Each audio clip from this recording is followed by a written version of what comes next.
नमस्कार विद्यार्थी मित्रों, આપણે લાસ્ટ વિડિયો લેક્ચરમાં વાત કરેલી હતી કે ચેપ્ટરમાં બે થિયરી બાકી છે, તો એમાંની આપણે પહેલી થિયરીની આપણે શરૂઆત કરીશું। પરમાણુમાં ઇલેક્ટ્રોન તરંગ તરીકે વર્તે છે તે માટે કોણીય વેગમાનનું ક્વોન્ટાઇઝેશન સમજાવો। તો ક્વોન્ટાઇઝેશનનો મિનિંગ આપણે મિત્રો પહેલા ચેપ્ટરમાં પણ ભણી ગયા છે કે બેઝિકલી ઇલેક્ટ્રોનની જે સંખ્યા છે તે તેના પૂર્ણ ગુણાંક સ્વરૂપે જ હોય છે, એટલે Q = N સૂત્ર તારવેલું હતું, જ્યાં N = 1, 2, 3, 4, 5, 6 એવી જ હોઈ શકે। Nની કિંમત અપૂર્ણાંકમાં હોઈ શકતી નથી, જે આપણે અભ્યાસ કરી ગયા છે। તો અહીંયા પણ સેમ એ જ વસ્તુ કોણીય વેગમાનના સંદર્ભમાં મિત્રો આપણે સમજવાનું છે। તો યાદ કરો, આપણે બોરના જે અધિતર્ક ભણી ગયા છે તેમાં અધિતર્ક નંબર આપણે પહેલાંમાં એવું ભણી ગયા છે કે ઇલેક્ટ્રોન એવી કક્ષામાં જ ભ્રમણ કરે છે કે જેમાં તેનું કોણીય વેગમાન h/2π ના પૂર્ણ ગુણાંક સ્વરૂપે જ હોય છે। એટલે આપણે કોણીય વેગમાન L = nh/2π આપણે તારવેલું હતું, બરાબર, જ્યાં n એટલે 1, 2, 3 એ હોઈ શકે। તો સેમ એ કોણીય વેગમાનનું ક્વોન્ટાઇઝેશન કહેવાય। તો પરમાણુમાં ઇલેક્ટ્રોન તરંગ તરીકે વર્તે છે, પરમાણુમાં ઇલેક્ટ્રોન તરંગ તરીકે વર્તે છે। હવે બેઝિકલી ઇલેક્ટ્રોન જે છે, તમે આપણે આગળ જે બાકી ચેપ્ટર છે તેમાં ભણશું કે વિકિરણનો દ્વૈત સ્વભાવ એવું ચેપ્ટર છે। વિકિરણનો દ્વૈત સ્વભાવ, દ્વૈત એટલે બે પ્રકારના સ્વભાવ, તરંગ સ્વરૂપ બી હોઈ શકે, બરાબર, અને જે આપણે અહીંયા લેવાનું છે ઇલેક્ટ્રોન તરંગ સ્વરૂપે બી વર્તી શકે છે અને કણ સ્વરૂપે બી વર્તે છે। તો આપણે અહીંયા ઇલેક્ટ્રોન તરંગ તરીકે વર્તે છે તેવું તમારે સમજવાનું છે। અને આ સમજવા માટે આપણે તમે લોકો ધોરણ 11માં તરંગો ચેપ્ટર ભણી ગયા છે, જેમાં સ્થિત તરંગનો કન્સેપ્ટ ભણી ગયા છો, સ્થિત તરંગ, બરાબર, that is called stationary waves, એ કન્સેપ્ટ ભણી ગયા છે, તેનો આપણે અહીંયા ઉપયોગ કરીશું। તો સમજીએ, પરમાણુમાં ઇલેક્ટ્રોન તરંગ તરીકે વર્તે છે તે માટે કોણીય વેગમાનનું ક્વોન્ટાઇઝેશન સમજાવો।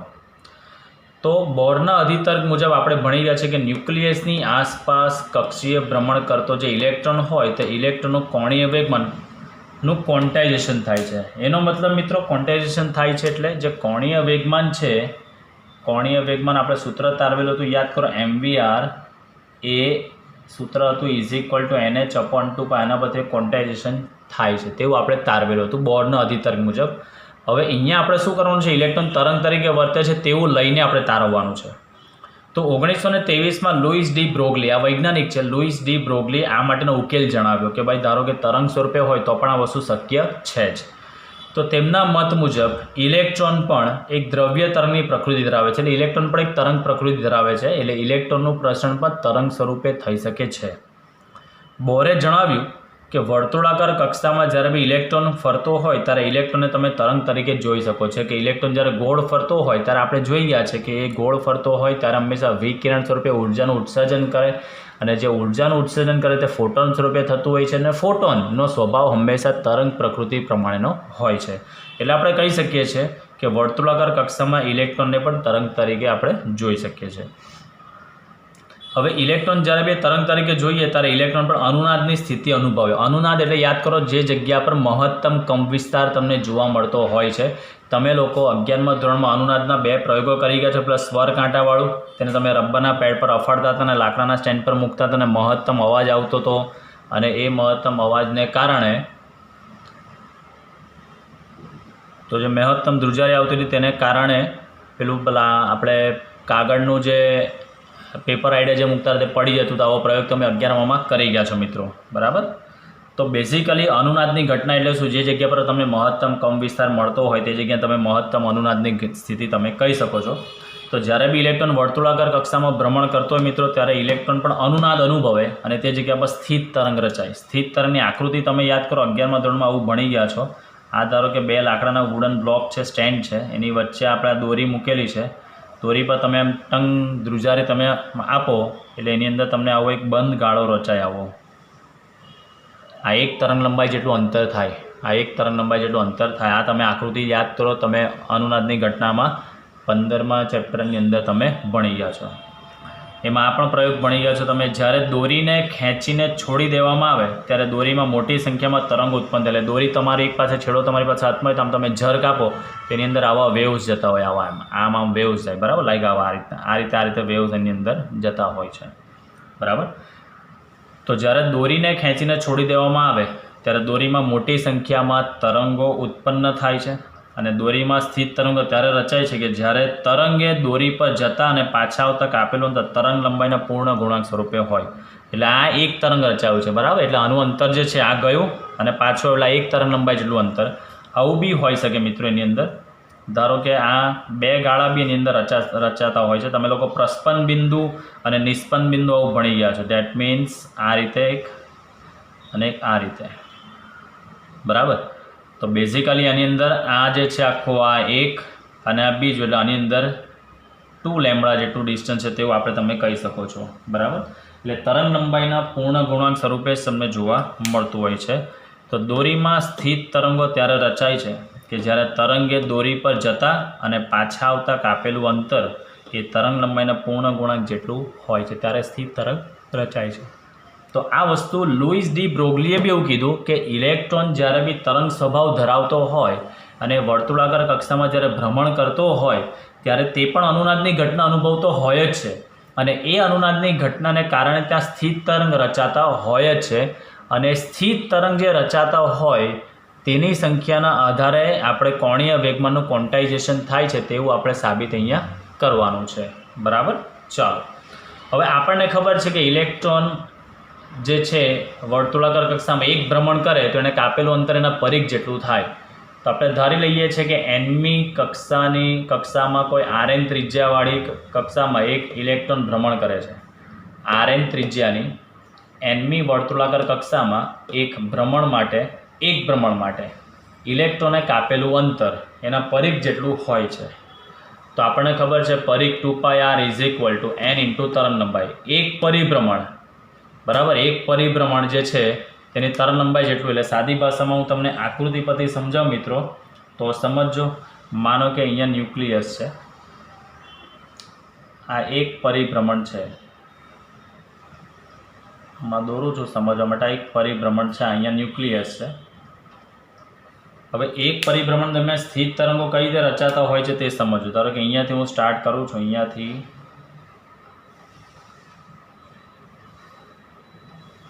આ રીતે આમ. હવે બીજું જેને હું કમ્પ્લીટ કરું છું ગ્રીનથી, તો તમે જોઈ શકો છો અહીંયા કેટલા તરંગો રચાય છે. તો અહીંયાથી આ 1, આ 2,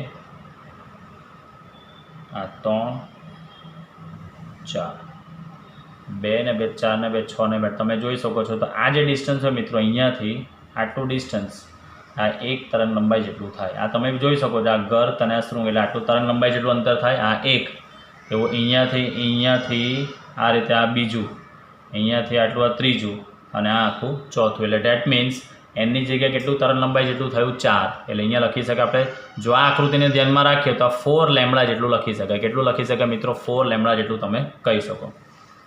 આપણને ખબર નથી એન કેટલા બની શકે એટલે આપણે અહીંયા લખીએ છીએ, અહીંયા એનનો એન જ રહેવા દઈએ છીએ. એટલે 2πrn = n × તરંગ લંબાઈ એટલે 2πrn = n લેમ્બડા.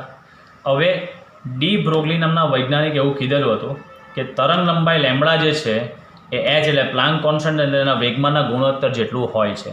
જ્યારે બી કોઈ પણ પરમાણુની અંદરના ઇલેક્ટ્રોન હોય કે કોઈ પણ કણ હોય તે હંમેશા જો તરંગ સ્વભાવ ધરાવતો હોય તો તેની તરંગ લંબાઈ લેમ્બડા = h/p સૂત્ર અનુસાર તમે આપી શકો છો.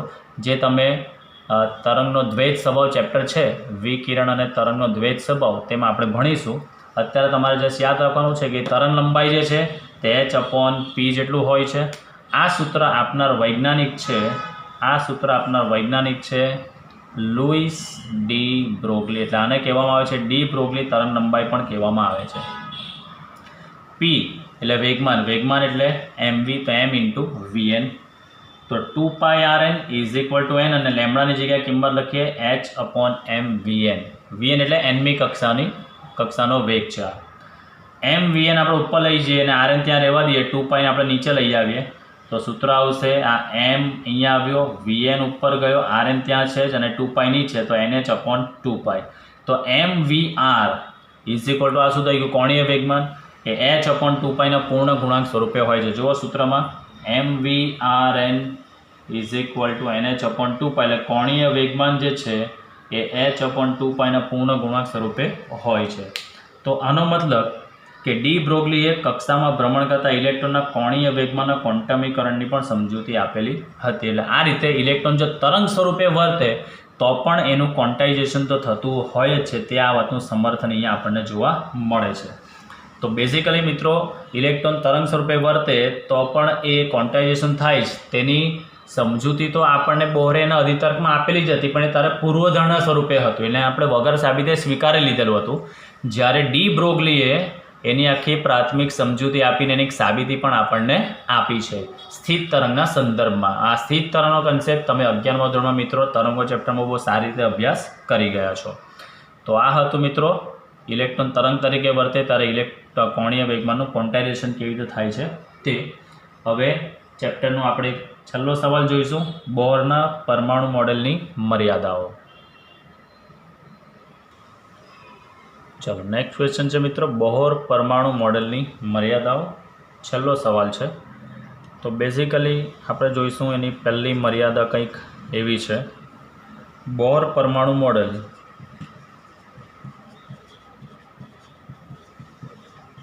બોહર પરમાણુ મોડેલ જે છે એ બોહર પરમાણુ મોડેલ હાઇડ્રોજન જેવા પરમાણુને લાગુ પડે છે.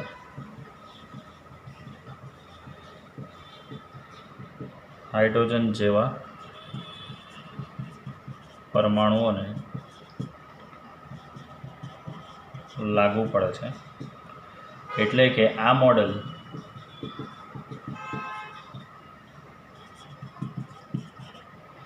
બે ઇલેક્ટ્રોન ધરાવતા હિલિયમ જેવા પરમાણુઓને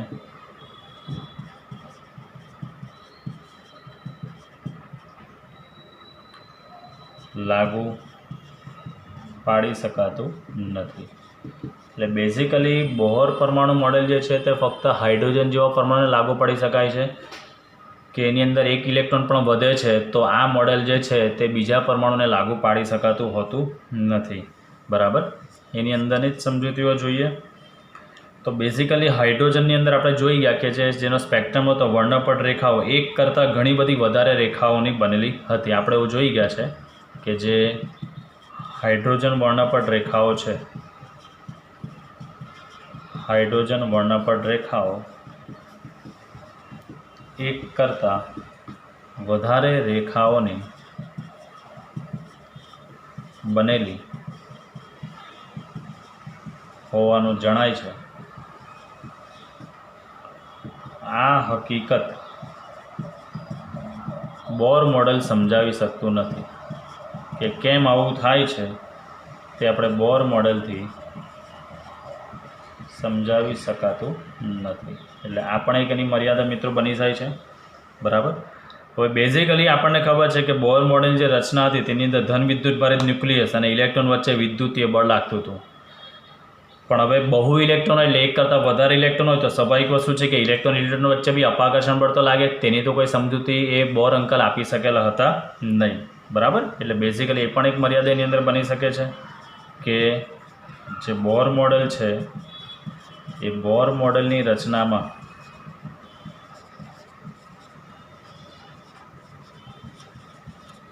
ધન વિદ્યુત ભારિત ન્યુક્લિયસ અને ઇલેક્ટ્રોન વચ્ચેનું વિદ્યુતીય બળ સંકળાયેલ છે તે બહુ ઇલેક્ટ્રોન પરમાણુઓમાં દેખાતા ઇલેક્ટ્રોન વચ્ચેના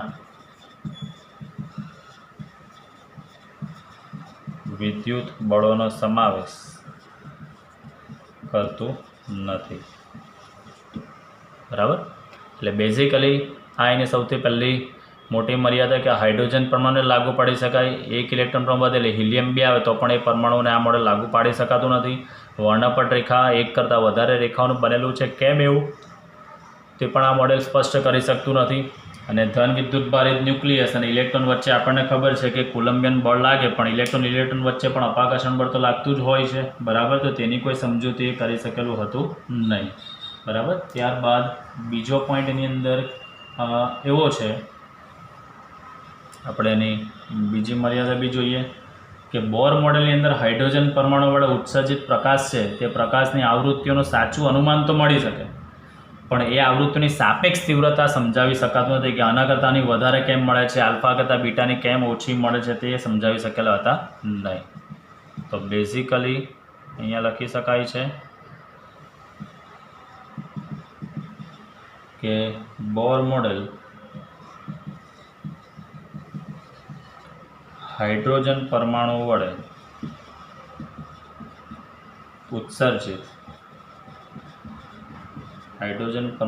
ઉત્સર્જિત પ્રકાશની સાચી રીતે પ્રકાશની આવૃત્તિઓનું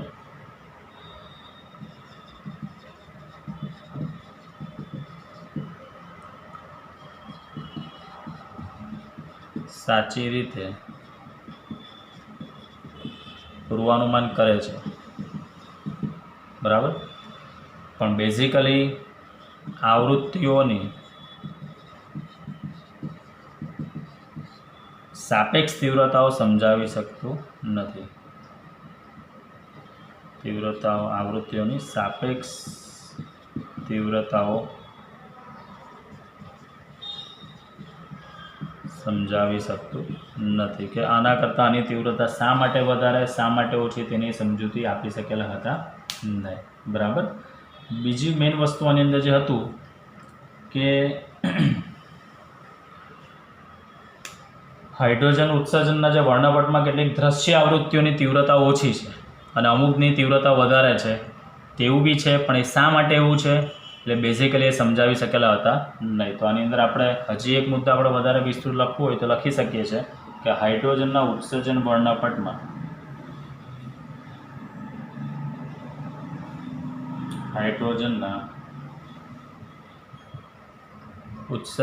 વર્ણપટમાં કેટલીક દ્રશ્ય આવૃત્તિઓની તીવ્રતા ઓછી છે,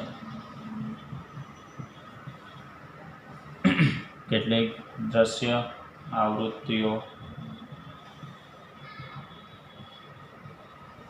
તીવ્રતા ઓછી છે અને બીજાની તીવ્રતા વધારે છે.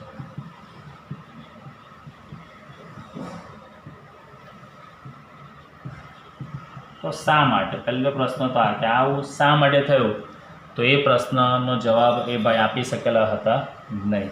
એટલે બેઝિકલી તીવ્રતાના ફેરફાર સમજાવી શકેલા હતા નહીં. એટલે સાદી ભાષામાં આ બોર મોડેલ તીવ્રતાના ફેરફારો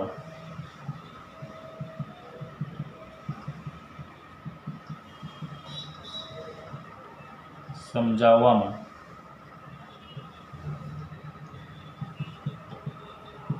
માટે અશક્ત છે. અશક્ત એટલે સમજાવવામાં નિષ્ફળ નીવડેલા હતા, બરાબર.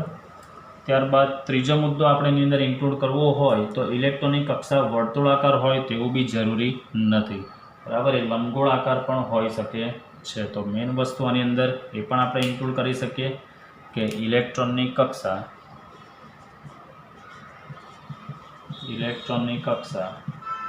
વર્તુળાકાર પણ હોવી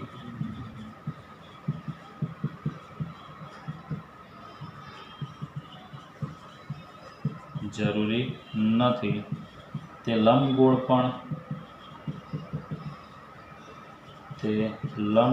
પણ હોઈ શકે છે. એનો મતલબ કે કક્ષા વર્તુળાકાર જ હોય તેવું જરૂરી નથી, લંબગોળ કક્ષા પણ હોઈ શકે છે. એટલે કહેવાનો કન્સેપ્ટ આપણે જ્યારે બી દાખલાના સોલ્યુશન કરીશું ત્યારે આપણે તો વર્તુળાકાર કક્ષાની જ ધારણા આપણે લેવાની છે, પણ આ મોડેલ અનુસાર ઇલેક્ટ્રોનની કક્ષા વર્તુળાકાર હોય તેવી જરૂરી નથી, લંબગોળ બી હોઈ શકે. શા માટે એવું તે સમજાવી શકેલું હતું નહીં. તો આ હતું મિત્રો આની અંદર બેઝિકલી કે બોર પરમાણુ મોડેલ કઈ કઈ વસ્તુઓની અંદર અસમર્થ રહેલું હતું તેની આપણે સમજૂતી જોઈ છે. આ પણ એક 2 માર્કનું ઇમ્પોર્ટન્ટ ક્વેશ્ચન છે, તો આ રીતે તમારે એના જવાબને કમ્પ્લીટ કરવાનો છે. તો આમ આપણો થિયરી કન્સેપ્ટ અહીંયા ટોટલી પૂરો થાય છે. હવે આપણે જે સ્વાધ્યાયના થોડા દાખલાઓ બાકી છે તેની આપણે ચર્ચા કરીશું.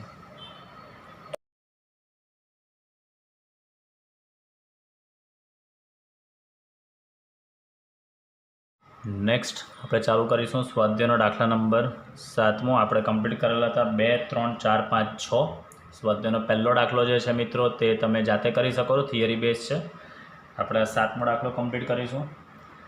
બોર મોડેલનો ઉપયોગ કરીને એવું કીધેલું છે કે n બરાબર 1, 2 અને 3 સ્તરોમાં પહેલાં તો હાઇડ્રોજન પરમાણુમાં ઇલેક્ટ્રોનની ઝડપની ગણતરી કરવાનું છે. ઇલેક્ટ્રોનની ઝડપની ગણતરી તો બેઝિકલી આપણને ખબર છે કે ઇલેક્ટ્રોન જ્યારે બી વર્તુળાકાર કક્ષામાં ગતિ કરે એટલે આપણને સૂત્ર ખબર છે કે કેન્દ્રગામી બળ ઇઝ ઇક્વલ ટુ શું થવું જોઈએ? કોલંબિયન બળ થવું જોઈએ કે ઇલેક્ટ્રોન nમી કક્ષામાં ભ્રમણ કરે તે માટે કેન્દ્રગામી બળ ડેટ મીન્સ સેન્ટ્રીપેટલ ફોર્સ Fc, કોલંબિયન બળ એટલે આપણે લખી શકાય ઇલેક્ટ્રિક ફોર્સ Fe. કેન્દ્રગામી બળનું સૂત્ર આપણી પાસે છે જ mv²/r. વીની જગ્યાએ vn લખું છું, nમી કક્ષાને અહીંયા rn આપું છું. અહીંયા k q1ની જગ્યાએ ન્યુક્લિયસનો વિદ્યુતભાર Ze e/rn².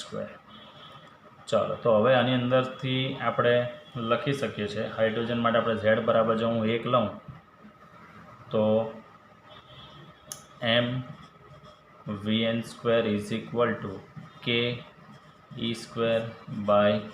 rn² આપણે ઉપર લખીએ તો mvn rn. એક rn કાઢી નાખું છું કારણ કે એક અહીંયાથી કેન્સલ થઈ જશે એટલે mvn² rn is equal to k e². હું આને આ રીતે લખું છું mvn rn ઇન્ટુ vn એટલે vn² ના બે ભાગ પાડી દીધા is equal to k e². કોણીય વેગમાન mvr ઇઝ ઇક્વલ ટુ આપણે લખી શકીએ છીએ nh/2π. તો અહીંયા લખું છું આ nh/2π ઇન્ટુ આ vn is equal to k e². આના પરથી કક્ષીય ઝડપ vnનું મારે સૂત્ર તારવું હોય તો આવી ગયું k e² ઇન્ટુ 2π બાય લખી શકાય છે આપણે nh. હવે આમાં એનની જગ્યાએ ખાલી અલગ અલગ કિંમતો મૂકી આપણે n બરાબર 1, n બરાબર 2, n બરાબર 3. તો n બરાબર 1 મૂકતા તો આપણને પહેલો જવાબ મળશે અહીંયા v1 that is equal to kની જગ્યાએ 9 ગુણ્યા 10⁹ ગુણ્યા e² એટલે 1.6 ગુણ્યા 10⁻19 વર્ગ ગુણ્યા 2π એટલે 2 ગુણ્યા 3.14 ના છેદમાં nની જગ્યાએ 1 અને પ્લાન્ક કોન્સ્ટન્ટ 6.625 10⁻−34 આપણે આ કિંમત મૂકી.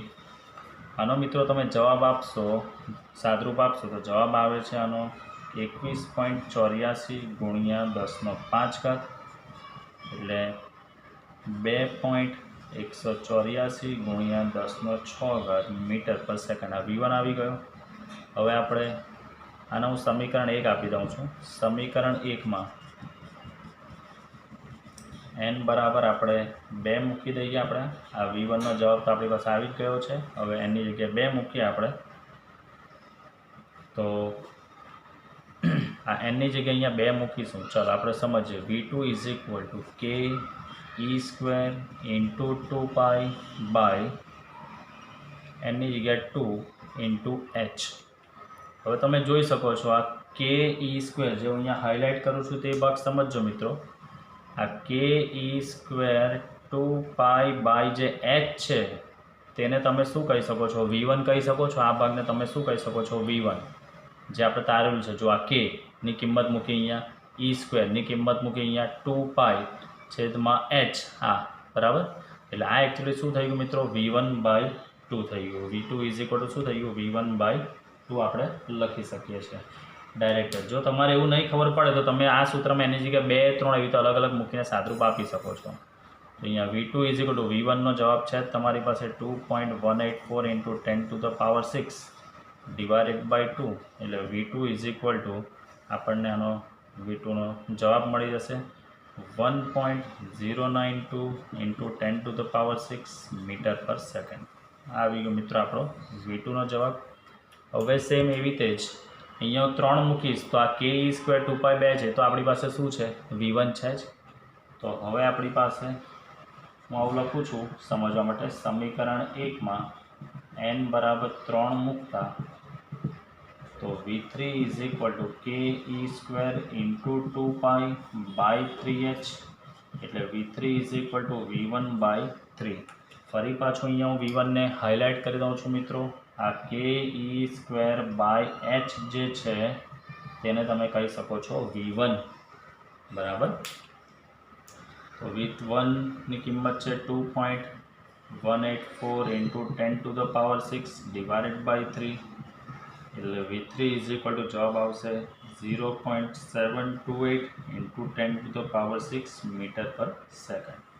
તો આના પરથી સામાન્ય રીતે આપણે જોવા જઈએ તો V3 હવે V1/3 હવે V4 મૂકીએ તો V1/4 આવે। તો આના પરથી આપણે જનરલ સૂત્ર જે આના પછીનો જે દાખલો છે એમાં એવું લખી શકાય Vn જે છે ને Vn ઇઝ પ્રપોઝનલ ટુ તમે લખી શકશો શું મિત્રો Vn is પ્રપોઝનલ two Vn V1/n તમે લખી શકો છો। Vn V1/n આપણે લખી શકીએ છીએ બરાબર। આ ખાસ યાદ રાખજો અને પછીના જ એનો જે બી પાર્ટ છે તેની અંદર આપણને કામ લાગશે। બી પાર્ટમાં તમને એવું કીધું છે આ જે છે તે એ પાર્ટ છે। હવે બી પાર્ટમાં જે તમને એવું કીધું છે કે આ દરેક સ્તર માટે આવર્તકાળ બી શોધો એટલે પહેલા સ્તર માટે બીજા સ્તર માટે ત્રીજા સ્તર માટે આવર્તકાળ પણ આપણે શોધવાના છે। તો હવે આપણે આવર્તકાળ શોધીશું। આ મિત્રો જવાબ જે છે તે ઘણા કામના છે આ દાખલાની અંદર। તો આ જવાબ તમે નોટ કરી દીધેલા છે, હું આને હવે ઇરેઝ કરું છું। ચાલો કક્ષીય આવર્તકાળ આપણે શોધવાનો છે। હવે અહીંયા લખું છું આ બી પાર્ટ છે એનો કક્ષીય આવર્તકાળ। તો આપણને ખબર છે કે Vn V r સૂત્ર છે। તો Rn અહીંયા લખું છું આ n ઓમેગાને એટલે તો ઓમેગા તો ફિક્સ જ એની એટલે એમાં લખવાની જરૂર નથી। ચલો Rn ઓમેગાની જગ્યાએ 2π/Tn આપણે લખી શકીએ છીએ આ Vn। તો આના પરથી Tn તમે શું લખી શકો છો 2π/Rn/Vn લખી શકાય। આ સૂત્ર ડાયરેક્ટ બી તમે લખી શકો છો એક પરિભ્રમણ કરે એટલે કે આપેલું અંતર 2πr છેદમાં તે માટે લાગતો સમય t તો એના પરથી બી ડાયરેક્ટ તમે લખી શકો છો આ। અને આ બધું સમીકરણ નંબર આગળ 1 આપેલો હતો, હવે અહીંયા લખું છું અહીંયા 2। હવે આમાં n બરાબર આપણે હું 1 મૂકી દઉં છું અહીંયા। ચાલો તો મને મળશે T1 2πr1/V1। V1 આપણે આગળ શોધેલો છે તો 2 × 3.14 × R1 એટલે પહેલી કક્ષાની ત્રિજ્યા આપણને ખબર છે 0.53 એંગસ્ટ્રોમ। યાદ કરો હાઇડ્રોજન પરમાણુની અંદર તમે એનની જગ્યાએ કક્ષીય ત્રિજ્યામાં n મૂકશો એટલે પેલી બોહર ત્રિજ્યા જેને આપણે નામ આપેલું હતું જે તમને ખબર જ છે તો એ આપણે લખી શકીએ 0.53 એંગસ્ટ્રોમ એટલે 0.53 × 10⁻10 છેદમાં V1 એટલે આપણે આગળના દાખલામાં લખેલું છે 2.184 × 10⁶ સાદરૂપ આપશો એટલે આનો જવાબ આવે છે મિત્રો 1.5239 10⁻16 સેકન્ડ। આ આવી ગયો T1। ચાલો હવે આપણે મેઇન વસ્તુ આગળ પ્રોસેસ કરીએ। આપણને ખબર છે કે કક્ષીય ત્રિજ્યા n જે છે બરાબર n ઇઝ પ્રપોઝનલ ટુ શું છે ભાઈ n² છે, આવું આપણને ખબર છે। તો આની અંદર હું R1 લઉં તો R1 મને શું મળી શકે R1 ઇઝ પ્રપોઝનલ ટુ શું મળી શકે મને 1²। તો આના પરથી જ ધારો કે મારે Rn મારે લખવું હોય તો Rn/R1નો ગુણોત્તર લઉં તો શું થશે n²/1²। એટલે મારે આવું લખવું હોય તો Rn n²R1 હું લખી શકું છું Rn n²Rn। અને આપણે આગળના દાખલાની અંદર જ હમણાં લખી ગયા કે જે Vn છે Vn શું જોયું આપણે Vn/n છે એવું આપણે હમણાં આગળ અહીંયા લખ્યું અહીંયા લખેલું હતું ઉપર સાબિત કરેલું હતું। ચાલો તો હવે આપણી પાસે સમીકરણ 2 જે છે તે જુઓ। સમીકરણ 2 પરથી Tn 2π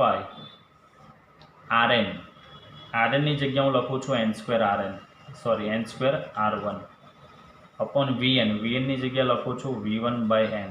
આનું આપણે સાદરૂપ આપીએ આ n ઉપર જશે એટલે શું થશે n³ × 2πR1/V1 આ n³ 2πR1/V1।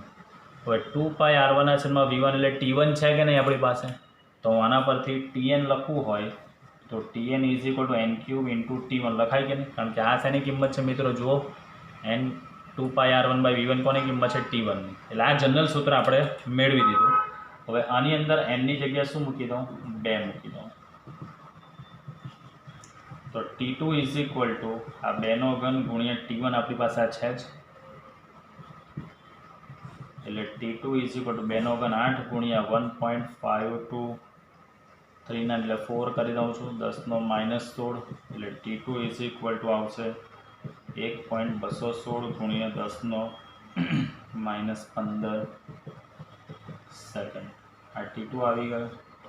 હવે સેમ n બરાબર 3 મૂકતા એટલે T3 ઇઝ ઇક્વલ ટુ 3 નો ઘન ઇન્ટુ T1 એટલે 27 ગુણ્યા 1.524 10 ટુ ધ પાવર -16 એટલે T3 ઇઝ ઇક્વલ ટુ 4.11 ગુણ્યા 10 નો -15 સેકન્ડ.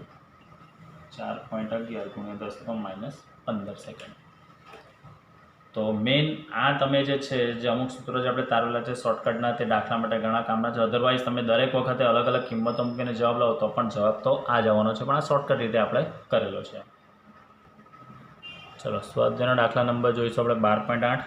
8મો દાખલો. હાઇડ્રોજન પરમાણુની સૌથી અંદરની ઇલેક્ટ્રોન કક્ષાની ત્રિજ્યા. અંદરની કક્ષા એટલે પહેલી ત્રિજ્યા, જેને આપણે બોહર ત્રિજ્યા બી કહી શકીએ છીએ, A0 આલ્ફા 0 બી તમે કહી શકો છો. 5.3 ગુણ્યા 10 નો -11 મીટર એટલે 0.53 એંગસ્ટ્રોમ જ છે. તો n બરાબર 2 અને n બરાબર 3 કક્ષાની ત્રિજ્યા શોધવાની છે તમારે, બરાબર. તો આપણને ખબર જ છે હાઇડ્રોજન પરમાણુની કક્ષીય ત્રિજ્યાનું સૂત્ર Rn is equal two n² R0 આપણે કહી શકીએ છીએ. હવે આ સૂત્ર હમણાં જ આગળના દાખલામાં આપણે તારવેલું હતું, બરાબર. Rn ઇઝ પ્રપોઝનલ ટુ n² હતું, R1 ઇઝ પ્રપોઝનલ ટુ 1² લખેલું, ગુણોત્તર લીધેલો હતો, જે R1 ને આપણે R0 કહીએ છીએ, બરાબર. આ જે મિત્રો જે R0 છે તે આપણા માટે તમારે કેવું હોય તો તમે પહેલી કક્ષા R1 પણ તમે કહી શકો છો. આ આના પરથી જ આપણે મારે R2 શોધવો હોય તો R2 ઇઝ ઇક્વલ ટુ, એટલે અહીંયા હું લખીશ પહેલાં કે n બરાબર 2 મૂકતા તો R2 ઇઝ ઇક્વલ ટુ 2 નો વર્ગ ઇન્ટુ R0 ની આ કિંમત 5.3 ગુણ્યા 10 નો -11 તો R2 ઇઝ ઇક્વલ ટુ આવશે 2.12 ગુણ્યા 10 નો -10 મીટર. સાદરૂપ આપશો એટલે તમને મળશે. ચલો હવે આની અંદર આપણે nની જગ્યાએ આપણે 3 મૂકી દઈએ એટલે R3 ઇઝ ઇક્વલ ટુ 3 નો વર્ગ ઇન્ટુ 5.3 ગુણ્યા 10 નો -11 એટલે R3 ઇઝ ઇક્વલ ટુ 4.77 ગુણ્યા 10 નો -10 મીટર. આનું સાદરૂપ તમે આપશો તો આ જવાબ તમને મળી શકે છે. તો આ સિમ્પલ દાખલા જ હતા મિત્રો, આની અંદર કંઈ એવું નવું હતું નહીં. ચાલો નેક્સ્ટ હવે આપણે કરીશું દાખલા નંબર 9. નેક્સ્ટ સ્વાધ્યાયનો દાખલા નંબર આપણે જોઈશું 12.9 જોવાનો છે આપણે. ચલો એવું કીધેલું છે ઓરડાના તાપમાને 12.5 ઇલેક્ટ્રોન વોલ્ટની ઇલેક્ટ્રોન કિરણાવલી વાયુરૂપ હાઇડ્રોજન પર મારો ચલાવવા માટે વપરાય છે. એટલે 12.5 ઇલેક્ટ્રોન વોલ્ટની કિરણાવલી છે, તેને હાઇડ્રોજન વાયુ પર એનો મારો ચલાવવાનો છે. તો તરંગ લંબાઈની કઈ કઈ શ્રેણીઓ ઉત્સર્જિત થશે, આપણે કઈ કઈ શ્રેણીઓ ઉત્સર્જિત થાય છે તે શોધવાની છે. તો પહેલાં તો હાઇડ્રોજન વાયુની ધરા અવસ્થામાં ઉર્જા આપણને ખબર જ છે. હાઇડ્રોજન વાયુની ધરા સ્થિતિમાં ઉર્જા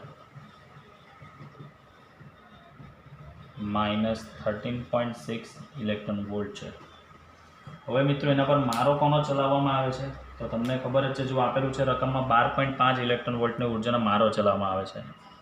અહીં લખી શકાય તેના પર 12.5 ઇલેક્ટ્રોન વોલ્ટના ઇલેક્ટ્રોનનો મારો ચલાવવામાં આવે છે, ત્યારે તેની ઉર્જા કેટલી થશે. ચાલો તો સમજો. હવે એની પાસે ધરા સ્થિતિમાં ઉર્જા છે -13.6. તમે મારો ચલાવો છો એના પર 12.5 ઇલેક્ટ્રોન વોલ્ટનો, તો હવે એની પાસે ઉર્જા કેટલી રહેશે -1.1 ઇલેક્ટ્રોન વોલ્ટ. હવે ઉર્જા તમારી પાસે આવી ગઈ. આપણે n પહેલાં શોધીએ તો આપણી પાસે યાદ કરો ENનું સૂત્ર છે -13.6 બાય n² ઇલેક્ટ્રોન વોલ્ટ. આ EN મારી પાસે છે -1.1 electron volt is equal to -13.6 by n² electron volt. ચાલો minus cancel, electron volt cancel, તો આના પરથી n² ઇઝ ઇક્વલ ટુ શું મળશે 13.6 બાય 1.1 એટલે n ઇઝ ઇક્વલ ટુ ભાગાકાર કરીને તમે વર્ગમૂળ લેશો તો 3.51 એટલે એની જગ્યાએ એપ્રોક્સ આપણે શક્ય કક્ષાઓ કેટલી લઈ શકીએ 3. આ શું કહેવાય એની શક્ય કક્ષાઓ. ચાલો હવે આનો મતલબ શું શક્ય કક્ષાઓ જે છે આનો મતલબ શું થશે તો અહીંયા આપણે આકૃતિ પરથી સમજીએ તો ફોર એક્ઝામ્પલ અહીંયા લઉં છું આપેલું n બરાબર 3 છે, પછી આ n બરાબર 2 છે અને પછી પેલું આ n બરાબર 1 પેલી ધરા સ્થિતિ આપણે કહી શકીએ તે બરાબર. આઈ થિંક તમને થોડું અંદર ક્રોસ દેખાતું હશે પણ મારાથી ક્રોસ જ દોરાયું છે તો આ ફરી પાછું અહીંયા દોરું છું. ચાલો આ જે છે મિત્રો અહીંયા n બરાબર 3, n બરાબર 2, n બરાબર 1. તો ટ્રાન્ઝિશન ક્યાંથી ક્યાં થઈ શકશે તે આપણે જોઈએ તો 3 થી 2માં 1 થઈ શકે, 2 થી 1માં થઈ શકે અને 3 થી 1માં પણ થઈ શકશે બરાબર. 3 ટ્રાન્ઝિશન થઈ શકે એટલે વર્ણપટ રેખાઓની સંખ્યા કેટલી મળે 3 મળે આપણને બરાબર. તો વર્ણપટ રેખાની સંખ્યા શોધવાનું આપણી પાસે શોર્ટકટ છે જે હું લખીશ. અહીંયા પહેલાં તો ઉર્જા સ્તર આપણને ખબર જ છે, આ ધરા સ્થિતિમાં 13.6 ઇલેક્ટ્રોન વોલ્ટ, અહીંયા -3.40 ઇલેક્ટ્રોન વોલ્ટ અને અહીંયા -1.51 ઇલેક્ટ્રોન વોલ્ટ. આ તમને ઉર્જા સ્તર આપણને ખબર જ છે. તો બેઝિકલી n બરાબર 3 થી n બરાબર 1માં આવે કે n બરાબર 2 થી n બરાબર 1માં આવે તો આપણને 2 લાઇમન શ્રેણી મળે કારણ કે 1માં આવે એટલે લાઇમન શ્રેણી જ મળે બરાબર. તો અહીંયા હું લખું છું n બરાબર 3 થી n બરાબર 1 અને n બરાબર 2 થી n બરાબર 1માં આવે તો 2 આપણને શું મળશે મિત્રો લાઇમન શ્રેણી મળે. બીજી વસ્તુ 3 થી 2માં આવે 2 એટલે બામર, યાદ કરો બામરનું સૂત્ર 1/2² - 1/n² એટલે n બરાબર 3 થી n બરાબર જો 2માં આવે ઇલેક્ટ્રોન તો આપણને એક શું મળશે બામર શ્રેણી મળે આપણને એક બામર શ્રેણીની રેખા મળે. ચાલો હવે મેઇન વસ્તુ પહેલાં આપણે 3 થી 1 માટે આપણે શોધીએ. 3 થી 1 માટે ચલો n બરાબર 3 થી n બરાબર 1 માટે 3 થી 1માં આવે યાદ કરો લાઇમનના સૂત્રમાં 1/1² - 1/n². એની જગ્યાએ તમે 2 મૂકો તો આલ્ફા મળે, 3 મૂકો તો બીટા મળે એટલે અહીંયા તમને કઈ શ્રેણીની તરંગ લંબાઈ મળશે મિત્રો આપણને તરંગ લંબાઈ કઈ મળશે આપણને બીટા શ્રેણીની બરાબર. તો આપણને સૂત્ર યાદ કરો ખબર છે E = hf. એફની જગ્યાએ તમે c/λ મૂકો તો અહીંયા તરંગ લંબાઈ λ = hc/ શું મળશે E બરાબર. તો hc/E એટલે ઉર્જાનો તફાવત ક્યાંથી ક્યાં આવે છે 3 થી 1માં આવે છે એટલે અંતિમ કયું આવે છે 1 એટલે લખી શકાય આપણે અહીંયા શું મિત્રો અહીંયા E1 - શું લખી શકીએ આપણે E3. E1 - શું લખી શકીએ આપણે E3. લેવાનો છે ધન તફાવત જ, ભલે ઋણ આવતો હોય પણ હવે તફાવત જ લેવાનો છે ધન જ બરાબર. ચાલો તો અહીંયા તમને મળશે બીટા શ્રેણી એટલે 3 થી 1 માટે લખું છું λ બીટા. ચલો હવે એકની એક કિંમત હું શોધી આપું છું, બાકીની બે તમે જાતે શોધશો. અહીંયા તો hની કિંમત તમારી પાસે છે જ. hની કિંમત શું છે મિત્રો તમારી પાસે 6.625 10⁻⁻34 ગુણ્યા c એટલે 3 ગુણ્યા 10⁸ અને E1 - E3 એટલે આ બંનેનો તફાવત એટલે -13.6 --+1.51 એટલે 12.09 ઇલેક્ટ્રોન વોલ્ટ. એને જૂલમાં ફેરવવાનું હોય એટલે 1.6 ગુણ્યા 10⁻−19 વડે હું ગુણી કાઢું તો મને મળશે આ લેમડા બીટાનો જે જવાબ છે તે મને મળશે અહીંયા 1.0274 × 10⁻⁻7 મીટર. આ આવી ગયો એક તરંગ લંબાઈ મને મળી ગઈ. હવે ટ્રાન્ઝિશન ક્યાંથી ક્યાં કરીએ આપણે 2 થી 1 માટે કરીએ. n બરાબર 2 થી n બરાબર 1 માટે. હવે અહીંયા હું સૂત્ર લખીશ મિત્રો, તમારે સાદરૂપ જાતે આપવાનું રહેશે. તો 2 થી 1માં આવે છે એટલે લેમડા આલ્ફા કહેવાશે, લાઇમન શ્રેણી માટેની તરંગ લંબાઈ છે.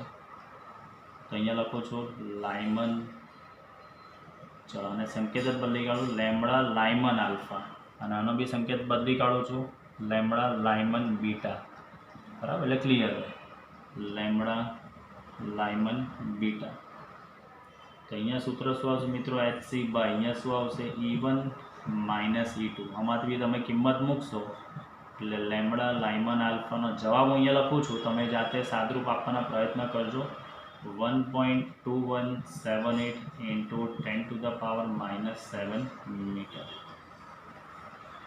એચની જગ્યા કિંમત સીની જગ્યા અને E1 માઇનસ E2 એટલે આ બંનેની બાદબાકી કરીને એટલે જે જવાબ આવે તે તમારે જૂલમાં ફેરવવાનો રહેશે ચલો હવે આપણે ક્યાંથી ક્યાં લાવવાનું છે 3 થી 2 માં n બરાબર 3 થી n બરાબર 2 માટે એટલે અહીંયા શું મળશે તમને 2 માં આવે એટલે બામર શ્રેણી 3 માંથી આવે છે એટલે બામરની આલ્ફા શ્રેણી તો અહીંયા મળશે લેમ્બડા બામરની આલ્ફા શ્રેણી તરંગલંબાઈ HC બાય 3 થી 2 માં આવે છે અહીંયા લખી શકાશે E2 માઇનસ E3 ચાલો તો અહીંયા પણ તમે સેમ એનો જવાબ તમે લાવશો તો જવાબ આવે છે 6.5724 10 to the power minus 7 metre lambda બામરની આલ્ફા સિરીઝ ચાલો આ થઈ ગયો મિત્રો એનો જવાબ તો આ રીતે દાખલો અહીંયા કમ્પ્લીટ આપણો થાય છે બરાબર ચાલો હવે ધારો કે એની જગ્યાએ જો અહીંયા 4 આવતે તો ઉપર એક ચોથો પટ્ટો બી દોરતે તો કેટલી શક્ય મળતે 4 થી 3 4 થી 2 4 થી 1 પછી સેમ એવી રીતે તમને મળી શકે છે 3 થી 2 આ તો બધી ખરી જ એટલે બેઝિકલી તમારે જો શોર્ટકટ સૂત્ર યાદ રાખવાનું હોય વર્ણપટ સંખ્યાઓ કેટલી તમને મળશે તો હું તમને એનું શોર્ટકટ સૂત્ર તમને આપું આ એક સૂત્ર યાદ રાખજો વર્ણપટ રેખાઓની સંખ્યા શોધવાનું સૂત્ર n-1/2 આ જે સૂત્ર છે તે સૂત્ર છે ઉત્સર્જન વર્ણપટ રેખાની સંખ્યા ઉત્સર્જન વર્ણપટ રેખાની સંખ્યા જેમ અહીંયા કેવી રીતે આપણને આ 3 સંખ્યા મળી કે ને કે 3 થી 2 માં 2 થી 1 માં ને 3 થી 2 માં એવી રીતે 4 આવે તો અહીંયા 4 માઇનસ 1 એટલે 4 × 3 4 તાલી 12 ભાગ્યા 2 એટલે 6 રેખાઓ તમને મળી શકે આવી છે બરાબર એટલે એનની જવાબ પર તમારે આ સૂત્ર યાદ રાખવાનું આને નોટ કરી રાખજો આ તમને એન્ટ્રન્સમાં બી ઘણું કામ લાગશે n-1/2 બરાબર ચાલો તો ટોટલ આપણે 1 થી 10 દાખલા અહીંયા આપણે કમ્પ્લીટ થાય છે બાકીના જે દાખલા છે તે આપણે નેક્સ્ટ વિડીયો લેક્ચરની અંદર કમ્પ્લીટ કરીને ચેપ્ટર પૂરું કરીશું